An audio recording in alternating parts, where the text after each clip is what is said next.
ಇದಂತಹ ಶಿವಪರಮಾತ್ಮರವರು ಎಲ್ಲರ ಕರ್ಮಗಳಿಗೆ ಅನುಸಾರವಾಗಿ ಫಲಾಫಲಗಳನ್ನು ಕೊಡಲಿಕ್ಕೆ ನವಗ್ರಹಗಳನ್ನು ಸೃಷ್ಟಿ ಮಾಡ್ತಾರೆ.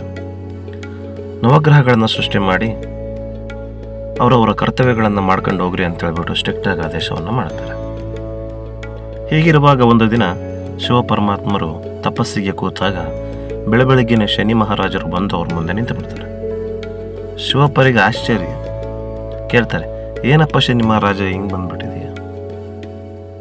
ಆವಾಗ ಶನಿ ಮಹಾರಾಜ ಹೇಳ್ತಾರೆ, ಪರಮಾತ್ಮ ಈಗ ನಿಮ್ಮ ಸರದಿ ಬಂದಿದೆ. ಅಯ್ಯೋ ದೇವ್ರೆ,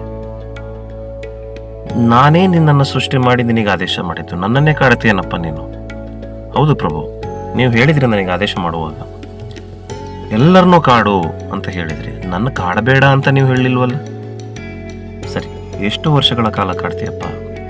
ಮುಂದಿನ 7.5 ವರ್ಷಗಳ ಕಾಲ ನಿಮಗೆ ಶನಿ ಕಾಟ ಇರ್ತದೆ ಪ್ರಭು ಅಂತ ಹೇಳ್ತಾರೆ ಅವರು, ಶನಿ ರಾಜ. ಸರಿ, ಯಾವಾಗ ಶುರುವಾಗುತ್ತೆ? ಇನ್ನು ಕೆಲವೇ ದಿನಗಳಲ್ಲಿ ಶುರುವಾಗ್ತದೆ. ಆವಾಗ ಶಿವಪ್ಪ ಹೇಳ್ತಾರೆ, ಆಯಿತು, ನಿನ್ನ ಕರ್ತವ್ಯವನ್ನು ನೀನು ಮಾಡಿ ಹೋಗು ಅಂತ ಹೇಳಿ. ಇತ್ತ ಶಿವಪರಮಾತ್ಮರು ಹೆಂಡತಿ ಮಕ್ಕಳು ಎಲ್ಲರನ್ನೂ ಕೂಡ ತವರಿಗೆ ಕಳಿಸ್ತಾರೆ. ಎಲ್ಲ ಅವರ ಯಜ್ಞ ಯಾಗಾದಿಗಳನ್ನು, ಅನ್ನಾಹಾರಗಳನ್ನೆಲ್ಲ ತೊರೆದು ಒಂದು ನಿರ್ಜನ ಪ್ರದೇಶಕ್ಕೆ ಹೋಗಿ ತಪಸ್ಸಿಗೆ ಕೂರ್ತಾರೆ. ಕೊನೆಗೆ ಅವರು ಕೊರಳಾಗೊಂದು ಹಾವನ್ನು ಇಟ್ಕೊಳಲ್ಲ, ಅದನ್ನು ಹರಿಯಾಗಿ ಬಿಟ್ಟುಬಿಡ್ತಾರೆ. ಏಕಾಂಗಿಯಾಗಿ ತಪಸ್ಸಿಗೆ ಕೂರ್ತಾರೆ. ಎಷ್ಟು ವರ್ಷ ಕೂರ್ತಾರೆ? ನಿರಂತರವಾಗಿ ಸತತ 7.5 ವರ್ಷಗಳ ಕಾಲ ಕೂರ್ತಾರೆ.